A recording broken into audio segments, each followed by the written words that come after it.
nagaa maatiiwwan abdii fiiziksii akaadaamii akkam jirtu fayyaa keessanii nagaa keessanii barnoonni akkamii akka ajaa'ibatti deemaa akka jiru abdiin qaba. Egaa har'a immoo fiiziksii kutaa 9 boqonnaa afuraffaa review exercise yookiin immoo end of unit questions and problems tokko tokkoon kan ilaalu ta'a jechuudha. Kanaaf isinis chaanalichaaf keessummaa ta'an subscribe gochuun maatii ta'a. Maatii yoo taatan immoo akkuma baratame viidiyoowwan like share gochuun barattoota Oromoo guutuu bira akka dhaqqabuuf gahee keessan baadhaa. Anaan ni jajjabeessaa comment box keessatti yaada keessan na barreessu hin dagatina. Amma kallattumaan gaafilee keenya hojjechuu haa jalqabnu. Okay, part 1 short answer questions. Egaa deebii gabaabaa kennuudhaan gaafilee deebisnuudha jechuudha. Gaafii jalqaba, what is the difference between mass and weight? Garaagarummaan hangaa fi ulfaatina gidduu jiru maali jedha jechuudha. Kana salphumatti maalidha? Konseptii yookiin immoo definitionii maasii fi weightii beekuudha jechuudha. Egaa akkuma baratame mass is the measure of inertia of matter of an object or the measure of amount of matter of an object. Egaa amma safara maaliitu waan tokkooti jechuudha. Amma safara maatarii qaama tokko keessa yookiin immoo objectii tokko keessa jiruuti jechuudha. Maaltu hangi jechuudha. What about weight? Weight is the magnitude of the gravitational force acting on object by heavenly bodies. Egaa weight kan jennuun humna harkisaati jechuudha. Gravitational force qaamoleen gurguddoon kanneen akka lafaa yookiin pilaanetoonni addeessi maal irratti dalageessan jechuudha. Qaamota biraa irratti dalageessanii maal jenna? Weightii jennaani jechuudha. Kanaafuu weightiin gosa humnaati. It is a type of gravitational force. It is mass is constant everywhere. Egaa hangi iddoo hundatti maal jechuudha? Dhaabbataadha jechuudha. Weightiin garuu iddoodhaa iddootti garaagarummaa qaba jechuudha. Weight is varied from place to place. Mass is a scalar quantity and weight is vector quantity. Egaa maasiin hamma isaa qofaan ibsama yookiin immoo kiloogiraam hammanaa yookiin giraam hammanaa qofa jennee ibsina jechuudha. Weightiin garuu vector quantity dha jechuudha. Towards to the center of earth jechuudha. Gara seentarii lafaatti kan gadi qajeeluudha jechuudha. Kallattiin isaa gosa humnaati waan ta'eef kalqabeedha jechuudha. Question number 2. State Newton's law of motion. Egaa amma immoo sirriitti sochii Newton ibsi jedhee jechuudha. Kunis konseptiidhuma jechuudha. Sirriitti sochii Newton sadan sana hubachuudha jechuudha. Mee tokko tokkoon ibsuuf haa yaallu. Okay. Newton's first law of motion states that an object will remain at rest or traveling in a straight line at a constant velocity unless acted upon by an external force. Egaa seerri kun maal jedha jechuudha? Qaamni tokko yookiin iddooma jirutti boqonnaa irra tura yookiin immoo daandii sirrii irra ariitii dhaabbataadhaan sochiisaa itti fufa yoo humni alaa irratti dalagaa'e malee yookiin immoo humni baalaansii hin taane humni madaalamne yoo irratti dalagaa'een ala qaamni tokko yookiin boqonnaa irra tura yookiin immoo daandii sirrii irra ariitii dhaabbataadhaan sochiisaa itti fufa jedha jechuudha. Egaa seerri kun seera inershiyaallee jedhamuun ni beekama jechuudha. Okay, what about Newton's second law of motion? It states that the acceleration of a body is directly proportional to the net force acting on it and inversely proportional to the mass of the body. Kun immoo maal jedha jechuudha? Accelerationin yookiin immoo guulli qaama tokko humna qaamicha irratti dalagaa'een humna hin madaalamne qaamicha irratti dalagaa'een hariiroo kallattii yommuu qabaatu hanga wantichaatiin garuu hariiroo faallaa qabaataa jedha jechuudha. F is equals to m kan jennu seera kanarraa kan dhufeedha jechuudha. Qaamni guulaa jiru tokko humna isa uumeen humna isa guulchiseen hariiroo kallattii qabaata.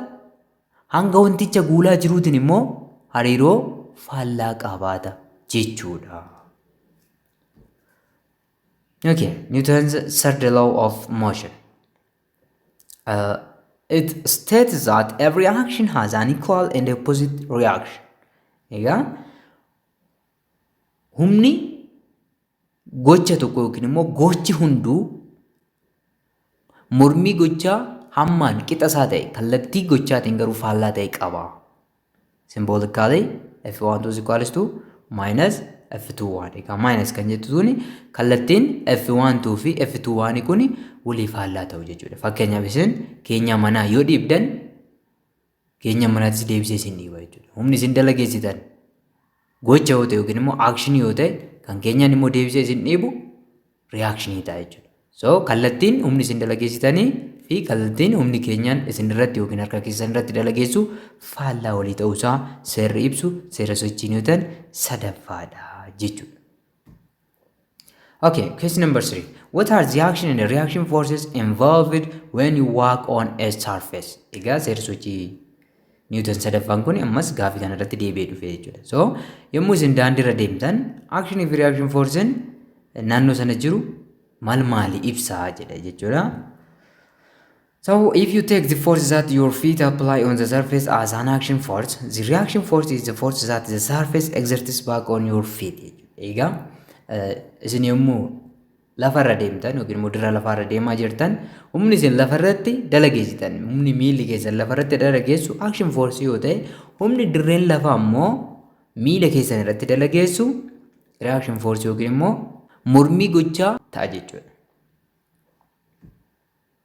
Okay, question number 4. What is the acceleration of a 10 kilogram block when acted on by a force of 50 Newton? Kun immoo baay'ee salphaadha jechuudha. Maal nuu kenne hanga waan tokko nuu kenne then humna isarratti dalagaa nuu kenne acceleration nu gaafate. Kun immoo seera sochii Newton lammaffaa nu gaafate jechuudha. So kennamaa keenya adda baasuu qabna. Our given are m is equals to 10 kilogram, F is equals to, or force, the given force is equals to 50 Newton. The required is acceleration, isn't it?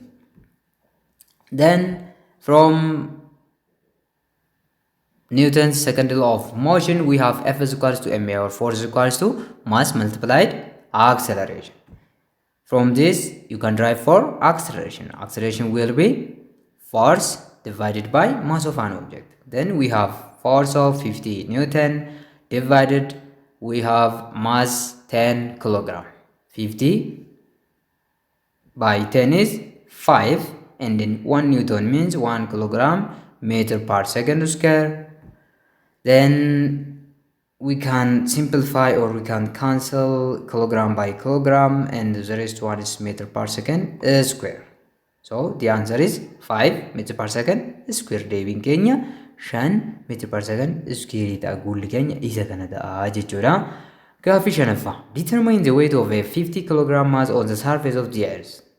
Amma immoo hanga waan tokko nuu kenneet weightii isaa lafarratti barbaadi nuun jedhee jechuudha. Kanaafuu definitionii weightii beekuu qabdu jechuudha. Definitionii weightii yoo beektan salphaatti kennamoota keessa fayyadamtanii hojjechuu dandeessu jechuudha. So here we have mass of one object is 50 kilogram, acceleration due to gravity 10 meter per second square, and the required one is, and also you can use 9.8 meter per second square. Acceleration due to gravity 9.8 fayyadamuu dandeessu jechuudha. Salphifachuuf jechuudha kudhan kan fayyadamnu. The required one is weight. Lafarratti nu gaafate waan ta'eef kanaaf 10 meter per second square fudhanne jechuudha. So weight is equals to mass multiplied by acceleration due to gravity, which means 50 kilogram times 10 meter per second square.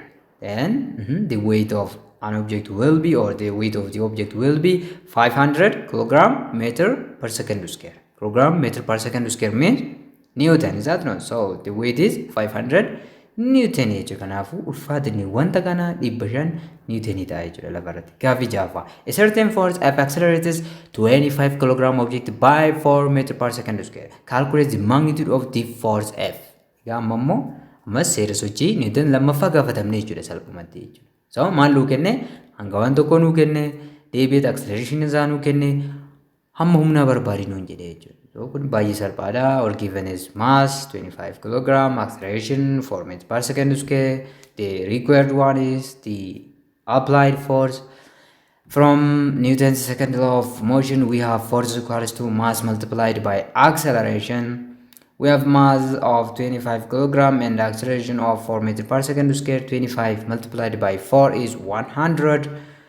100 kilogram meter per second square. Kilogram meter per second square is again equivalent to Newton. So the applied force is 100 Newton. That's it. Question number 7. What is the frictional force?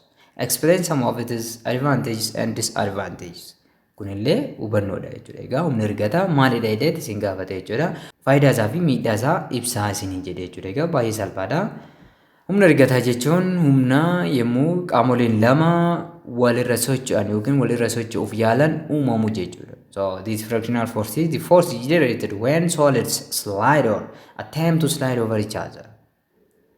Yommuu jajjaboon walirra socho'an yookiin immoo walirra socho'uuf yaalan humni uumamu maal jedhama? Frictional force jennaani jechuudha.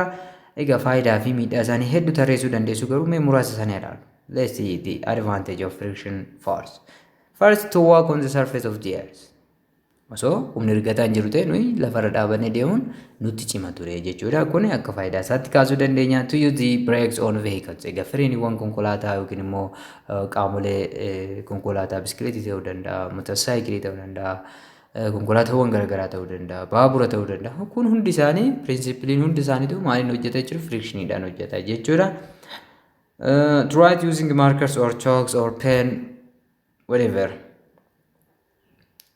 Barreessuudhaaf illee frictioniin dirqama jechuudha. Chookiidhaanis haa ta'u, maarkariidhaanis haa ta'u, qalama keessaniin baruulee keessan irrattis haa ta'u, frictioniin osoo jiraachuu baate barreessuu hin dandeenyu jechuudha. Kunneen faayidaa isaaniitii hedduu isaanii tarreessuu dandeessu. Okay, amma immoo disadvantage isaa ilaallu. Miidhaan isaa immoo maal jennee haa ilaallu. So yommuu frictioniin jiraatu maal jechuudha? Ho'i ni uumama beekamaadha jechuudha. Yommuu qaamoleen warri gaan ho'i maal ta'a? Ni uumama jechuudha. Egaa ho'i kun baay'ee cimeet maashinoota keessatti maal gochuu danda'a jechuudha. Baay'ee sibiilonni diimachuu danda'u. Bosona garaagaraa keessatti immoo abiddaaf illee sababa ta'uu danda'a jechuudha. Mukkeen yeroo dheeraadhaaf qilleensi jiraatee warri ganii ho'a guddaa uumuu ho'i suni maalitti jijjiiramuu danda'a jechuudha? Abiddatti illee jijjiiramuu danda'a. So it causes heat, it causes noise, sagalee baay'ee nama jeequllee uumuu danda'a jechuudha. So amma yoo wanti frictional keessattuu maashinoonni sibiilotaan hojjetan dibata garaagaraa yoo hin dibamne sagalee baay'ee gurra namaatti hin tolle dhageessisu jechuudha. Inni kun akka miidhaa isaatti kaasuu dandeenya. Again it causes wear. Egaa meeshaaleen umurii isaanii malee akka dhuman dafanii akka dullooman illee sababa ta'uu danda'a. Maaliif yommuu rigata kana wal nyaachaa deemu waan ta'eef yeroo sana meeshaaleen dafanii akka dulloomaniif illee sababa ta'uu danda'a jechuudha. Again it makes harder to move objects. Egaa wantoota keessattuu wantoota hanga gurguddaa qaban sochoosuuf baay'ee nu rakkisa jechuudha. Fakkeenyaaf wanta hangi isaa baay'ee guddaa ta'e baay'ee rakkisaadha. Wanta hanga 200 kiloogiraama ta'e dhiibuun yookiin harkisuun nutti cima jechuudha. Suni sababa maaliitiin jechuudha? Sababa frictionii guddaa qaamolee isaan lamaan gidduu jiruu fi isuma kanallee akka miidhaatti kaasuu dandeenya. Isin nama barbaadanitti dabalachuu dandeessu. Question number 8. What is the weight of 250 kilogram object on the surface of the moon? The acceleration due to gravity on the surface of the moon is 1/6 of that on the surface of the earth. Egaa weightiin qaama tokko kan hangi isaa 250 kiloogiraama ta'e dirra addeessaa irratti hammam ta'a? Ulfaatinni wanta hanga 250 kiloogiraama qabu dirra maal irratti hin jedhe? Dirra addeessaa irratti maal ta'a?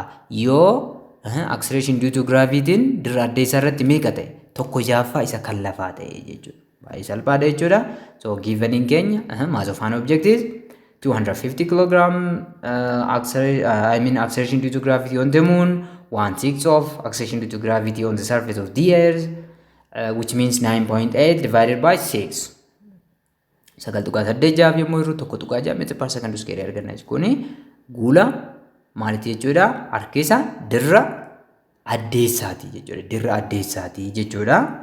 Kana booda maasii qabna, acceleration due to gravity qabna, formula weightii keenyatti fayyadamne maal barbaadudha? Weightii keenya shallaguudha jechuudha. Weightii keenya shallaguudha. Recording keenya weight of object on the moon. Solution: weight of object on the surface of the moon is equal to mass of an object multiplied by acceleration due to gravity on the surface of the moon. Mass of the object is 250 kilogram times acceleration due to gravity on the surface of the moon is 1.6 meter per second square. Isaan kana lamaan yommuu waliin baay'istan meeqa argattu? 400 newton argattu jechuudha. So weightiin qaama kanaa yookiin immoo wanta kanaa addeessa irratti meeqadha jechuudha? 400 niwutenidha jechuudha. Lafarratti osoo barbaaddan immoo lakkoofsa kanaa ol baay'ee guddaa ta'e argattu jechuudha. 250 meeqaan baay'istu jechuudha? 9.8 meetira per sekondiidhaan baay'istu ture osoo lafarratti ta'e jechuudha. Deezerratti garuu isa kana ta'a jechuudha. Ifa isinii ta'e jedhee yaada gaafii itti aanutti dabalu. Part 2 MCQ or multiple choice questions. Gaafilee filannooti jechuudha. Egaa gaafileen yeroo garagaraa bifa kanaan nu qophaa'u qorumsa biyyoolessaa garagaraa irratti gaafileen filannootu qophaa'a jechuudha. Garuu gaafilee filannoo jechuun workaawutiin keessa hin jiru jechuu miti jechuudha. Yookiin immoo short answeriin keessa hin jiru jechuu miti jechuudha.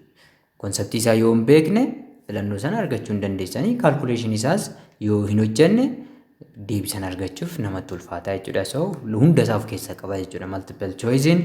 Okay, question number 1. Which of the following units belongs to work? Egaa unitoota armaan gadii keessaa unitii dalagaa kan ta'e kamii jedhee jira. Kanaafuu amma waa'ee unitoota dalagaa kan ta'an beekuuf jalqaba unitii waaltawaa dalagaa beekuu qabdu jechuudha. Unitii waaltawaa dalagaa eenyudha?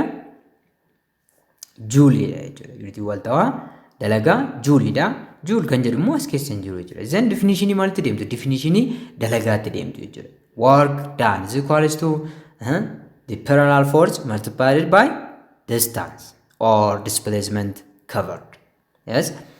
Kanaafuu dalagaan maal ta'e jechuudha. Humna nuu kenname baay'isuu displacementiti waan ta'eef then unitoota humnaa fi unitoota displacement immoo beekuu qabdu jechuudha. The SI unit of force is Newton and the SI unit of distance or displacement is meter. So work done is force multiplied displacement. So 1 joule mean 1 Newton times 1 meter. So joule is equivalent to Newton meter. Ammas filannoo keenya keessa Newton meetiriin hin jiru jechuudha. Ammas hin jiru jechuudha. Then ammas ni caccabsina jechuudha. Egaa meetiriin fundamental unitidha jechuudha. Unity bu'uura irra ga'eedha. Kan caccabsuu dandeenyu eenyudha? Newtonidha jechuudha. So force mean from Newton's second law of motion, force is equals to the mass of an object multiplied by its acceleration. Then we have the SI unit of mass, kilogram, and the SI unit of acceleration, meter per second square. So here the SI unit of mass, kilogram, and the SI unit of acceleration is meter per second square. So Newton means, or 1 Newton means equivalent to kilogram meter per second square. Kilogram meter per second square. Then juuliin keenya immoo sila maal jenneerra? Newton meetiriidha jenneerra jechuudha. Newton jechuun immoo kiloogiraam meetira per second squareidha jenneerra. Baay'isuu meetira tokko maal arganna jechuudha? Kiloogiraam meetira square second square arganna jechuudha. Amma filannoo keessan keessa unitiin kun jira moo hin jiru kan jiru adda baafattu jira. Amma ni jira jechuudha. Kaamirra jira caarra kiloogiraam meetira square per second square kan jedhurra jira jechuudha. Kanaafuu gaafilee akkasii kana deebisuuf hubannoon keessan waa'ee workii suni akkamitti dhufe eessarraa kan jiru sana beekuu qabdu jechuudha. Malee foormulaa kana shamaddaduun isinirraa hin eegamu jechuudha. So the answer is C. Ifa isinii ta'eera jedheen yaada. Gaafii lammaffaa dabarru. A box is pulled from point A to point B by a force of 10 Newton. If the distance between the point is 6 meter, what is the work done? Egaa boksiin tokko pointii A irraa gara pointii B'tti humna 10 Newtonii ta'een maal ta'e? Dhiibame. Harkifame. Humna 10 Newtonii ta'een harkifame. Yoo fageenyi tuqaalee lamaan gidduu jiru tuqaa A fi B gidduu jiru 6 meetira ta'e dalagaan dalagame hammamii kan jedhudha. So definitionii dalagaa beekuu qabdu jechuudha. Giifanii keessan baafachuu dandeessu pointiin keenya mee pointii A qabna. Pointii B immoo iddoo kanaa ta'u fageenyi gidduu isaalaan iddoo kana haadhaa qabeet baadeeme jechuudha. Boksiin kun fageenyi gidduu isaan lamaan jiru 6 meetira. Simply the given is force is 2 Newton and the S or displacement is 6 meter. The required one is the work done. Solution from the definition of work done is equals to force multiplied by displacement. The given force is 10 Newton times 6 meter. So 60 Newton meter. Newton meteriin juuliidha wal qixa ta'u sila yuu ilaallerra jechuudha. Kanaafuu kana jechuun maal jechuudha? 60 juuliidha jechuudha. Filannoo keessan keessa yoo ilaaltan ammas caarratti argama jechuudha. So deebiin keessan maal ta'a? C ta'a jechuudha. The answer is C. I think it is clear. Okay, question number 3. Which of the following objects does not have gravitational potential energy? Does not have gravitational potential energy. Kanaafuu maali kan hin qabne jedha jechuudha. Gravitational potential energy qabaachuu kan hin dandeenye kamii qaamolee armaan gadii keessa. So jalqaba konseptii yookiin immoo hubannoo waa'ee gravitational potential energy qabaachuu qabdu jechuudha. Gravitational potential energy depends on mass of an object and its height from ground. Egaa gravitational potential energy maalirratti hundaa'a jenneerraa maasii fi heightii inni lafarraa qabu yookiin immoo sarfeesii lafarraa inni qabu irratti hundaa'a jenneerra jechuudha. So wantoonni hunduu maasii qabu amma A B hamma C damma A bottle, B a ball, C a stone, D fruit. Amma hundi isaanii bottles, stones maasii ni qabu jechuudha. So amma simply heightii isaan irra jiran qofa madaaluudha jechuudha. Kun baay'ee salphaadha jechuudha. Okay, a bottle on the surface of a table. Does it have a mass? Yes, it does. And does it have some height from surface of the ground? Yes, ni qaba jechuudha. Hanga ni qaba? Eeyyee ni qaba. Ol ka'iinsa wayii lafarraa ni qaba? Eeyyee teebilii irra jira waan ta'eef lafarraa fageenya amma ta'e ol ka'ee jira jechuudha. Kanaafuu maal qaba jechuudha?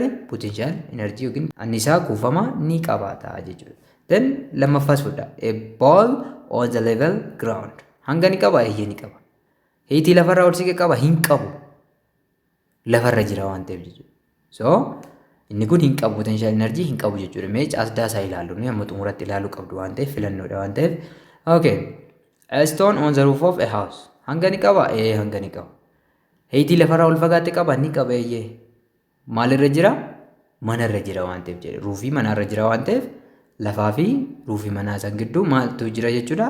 Ol ka'iinsi wayii jira jechuudha. Kanaafuu kunis potential energy ni qaba jechuudha. D. A fruit on a branch of a tree. Egaa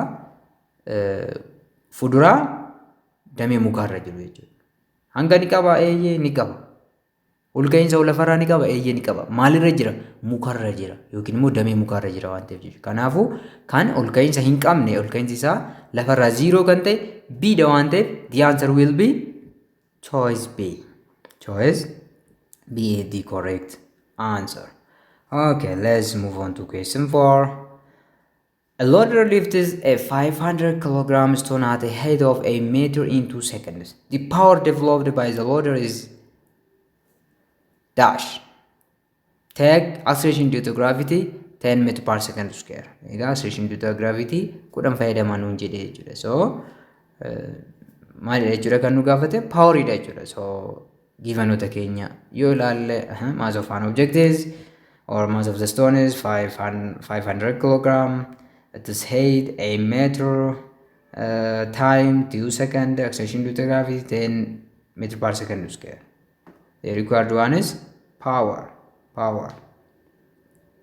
Okay, so from the definition of power is the rate of work done or the rate of energy transferred. That no, amma energy daddarbe yookiin immoo energy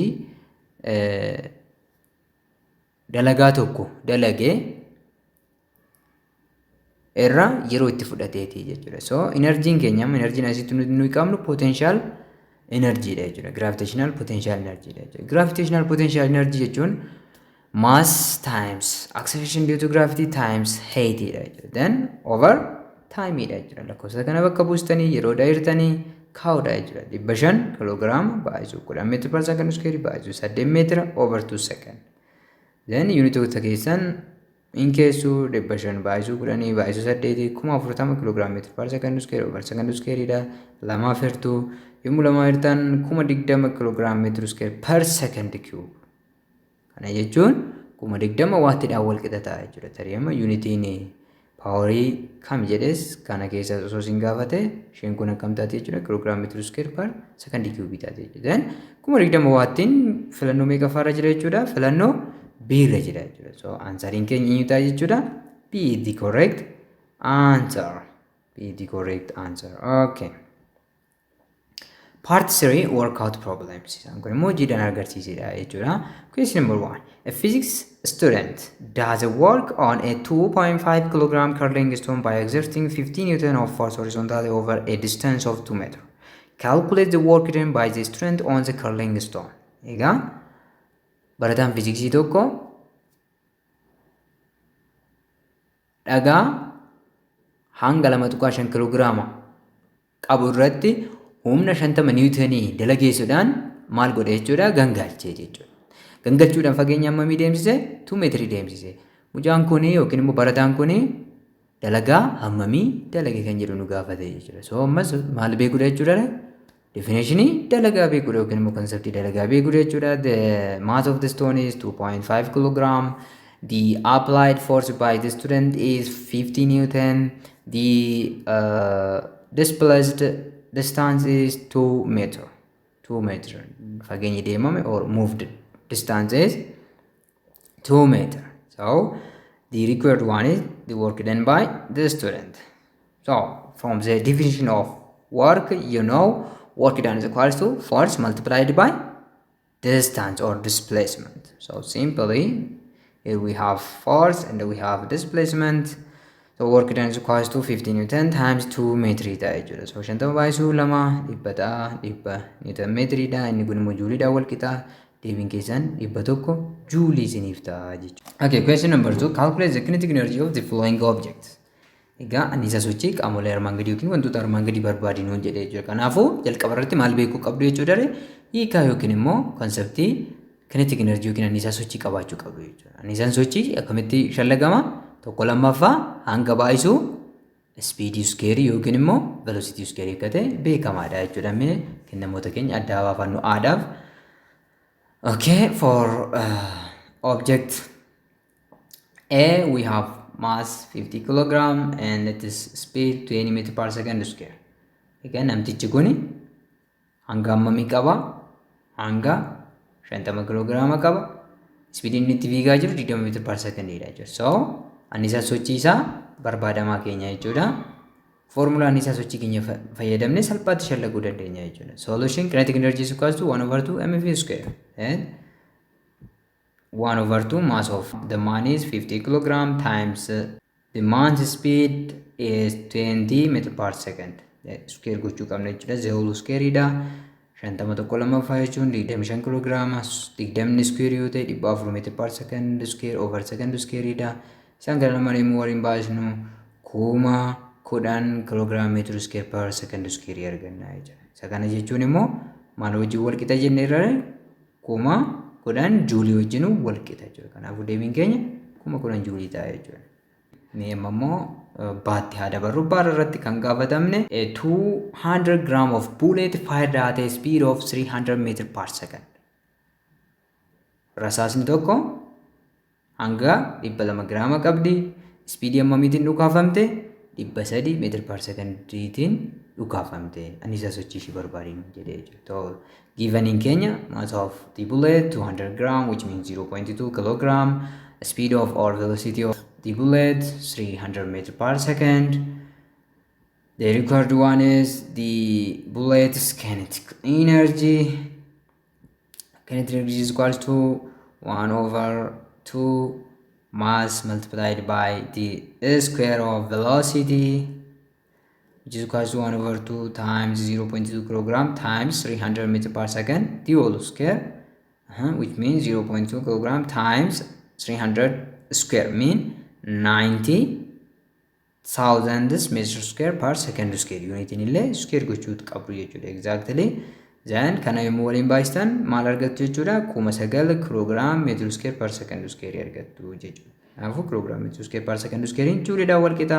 Anniisaan sochii rasaasa keenya yookiin rasaasa kanaa 9 juuliidha jechuudha. Ifa isinii ta'ee yaada caatti dabaru. Okay, charratti a car of mass 1000 kilogram traveling at 80 meter per second. Egaa konkolaataan hanga 1000 kilograama qabu tokko speed yookiin saffisa 80 meter per secondiitiin socho'aa jira. Maal barbaanna? Kinetic energy isaa barbaanna jechuudha. So kennamaan keenya maasii fi velocitiin keenya nu kennameera. Requireding keenya kinetic energy dha. So from the definition of kinetic energy is half of mass multiplied by velocity square. Okay, which means 1/2 times 100 kilogram times 80 meter per second the whole square. Kuma tokko lama yoo irre 500 kilograama arganna. 80 square yommuu goonu kuma jaaf dhibba afur yuunitoota square gochuu qabna meetir per second square meetir square per second square ta'a jechuudha. Isaan kana lama deemuu waliin baay'istan miliyoona 3 fi kuma 200 kiloogiraam meetir square per second square ta'a jechuudha. Kana jechuun miliyoona 3 fi kuma 200 juulii ta'a jechuudha. Yookiin immoo lakkoofsi kun yoo baay'isnitti guddate kiiloo juuliidhaan yookiin meegaa juuliidhaan ibsuu dandeessu jechuudha. Kanaafuu kun 3,200 kiiloo juulii ta'a jechuudha. Yookiin immoo 3.2 meegaa juul. Isheen tuni meegaa juuliidha jechuudha. Meegaa juul egaa M kaapitaalii yoo ta'e meegaa juuliidha akkan dogoggorre. M smoolii immoo ta'e miiliidha jechuudha. Miiliidhaan illee yuunitoonni ibsaman ni jiru waan ta'eef jechuudha prefixoota kana. Kanaafuu bifa kanaan shallaguu jechuudha. Ifa isinii akka ta'e abdii guutuun qaba. Gaaffii itti aanutti dabarra. Question number 3. Calculate A. The potential energy of 10 kg stone placed at a height of 10 meter above the ground. B. The position of the 10 kg stone if it possesses a potential energy of 400 joule. Okay, mee irratti maaltu nuu kenname? Dhagaan tokko hanga 10 kg qaba. Lafarraa fageenya 10 meetira ol fagaatee argama. Acceleration due to gravity keenya 10 fayyadamuu dandeessu yookiin immoo 9.8 meetir per second square dha jechuudha. So maal gaafate jechuudha? Potential energy isaa nu gaafate jechuudha. Required keenya it is potential energy. So from the definition of potential energy is mass of the object multiplied by acceleration due to gravity times its position or height from ground. Isaan kana sadanuu qabna lakkoofsota keenya bakka buusnee baay'isuudha jechuudha. Kanaafuu 10 kiloogiraama baay'isuu 9.8 meetir per second square baay'isuu 10 meetira ta'a jechuudha. 980 kiloogiraama meetir square per second square. Kana jechuun 980 juuliidha jechuudha. Yoo immoo acceleration due to gravity keessan 10 fayyadamtan simply 1000 juulii argattu jechuudha. B irratti immoo the position of the 10 kilogram stone if it possesses a potential energy of 400 joule. Ol ka'iinsa nu gaafate jechuudha. Bakka itti argama dhagaa hanga 10 kiloogiraama qabu anniisan inni kuufatee jiru immoo 400 juuliidha. Kanaafuu ol ka'iinsa meeqa irratti argama jechuudha. So maal luu kenne hanga 10 kiloogiraama potential energy 400 juulii acceleration due to gravity 9.8 meter per second square yaa fayyadamnu. Then the required one is its position. Ammas definition maalirraa arganna jechuudha? Potential energy irraa arganna jechuudha. Potential energy is equals to mass times acceleration due to gravity times h. So you can derive for h from this equation. H will be potential energy divided by mass times acceleration due to gravity, or simply weight of an object. So h is equals to 400 joule divided by 10 times 9.8 meter per second square. Kun meeqa ta'a? Juulii keenya amma yuunitii isaa caccabsinu maal ta'a jennee gaaffii jalqabaa irratti 400 kiloogiraam meetir square per second square dha jechuudha. Then over 10 baay'isuu 9.8 kiloogiraam meetir per second square dha. Then kiloogiraamaan salphata. Meetirri tokko inni gubbaa meetira tokko isa jalaatiin salphata. Second squareidhaan salphata. Unitiin nuuf meetira tokko qofa gubbaarraa qabna jechuudha. Egaa juulii kana kanaan isin caccabseef unitiin illee exactly isin dhufuu qaba jechuudha calculation keessatti. So 498 yoo hirtan 4.08 meetiri yookiin approximately 4 meetiri argattu jechuudha. Exactly 4 meetiri kan argattan acceleration due to gravity 10 yoo fayyadamtanidha jechuudha. Kennamaa keessan irratti hundaa'a jechuudha. Yoo isinii kennamuu baate G yeroo baay'ee 9.8 fayyadamuu qabdu. Garuu yeroo baay'ee 10 fayyadamaa jedhametti isinii kennamaa jechuudha. Inni guddaan akkamitti akka hojjetamu saayinsii isaa beekuudha jechuudha. Ifa isinii ta'eera jedhee yaada. Okay. Gaaffiin itti aanu a crane is capable of doing 1.5 times 10 raised to 5 joule of work in 10 seconds. What is the power of the crane in watts? Egaa Kireeniin tokko dandeettii sakandii 10 keessatti dalagaa 1.5 baay'isuu 10 paaworii 5 juulii dalaguu qaba. Kanaafuu aangoon kireenii kana waattiidhaan meeqa isiniin jedhee jechuudha. Kennamaa keessanuu lafa kaawwattan dandeettiin dalagaa dalaguu maalidha jechuudha ree? Enerjiidha jechuudha miti ree? Enerjiidha yookiin immoo dalagaadhuma jechuudha. So energy is 1.5 times 10 raised to 5 joule dha jechuudha. Then t is equals to 10 second. Yeroo ammamii keessatti yeroo 10 second keessatti wanti kun dalagaa hamma kana dalagaa jechuudha. Kanaafuu energiin qaama kana hamma kana jechuudha. Then the required one is the power of the crane or the machine. From the definition of power is maal jennee energy divided time or work done divided by time dha jechuudha. So which is equal to 1.5 times 10 raised to 5 joule. That is the energy transfer divided by 10 second. Yeroo energy hamma kana transfer gochuuf yookiin immoo jijjiiruuf maalitti fudhatu crane kanatti fudhatu 10 second waan ta'eef jechuudha. So yommuu kana walii hirtaa 1.5 times 10 raised to 4 waatti argattu jechuudha. 1.5 times 10 raised to 4 waatti argattu jechuudha. Baay'ee salphaadha.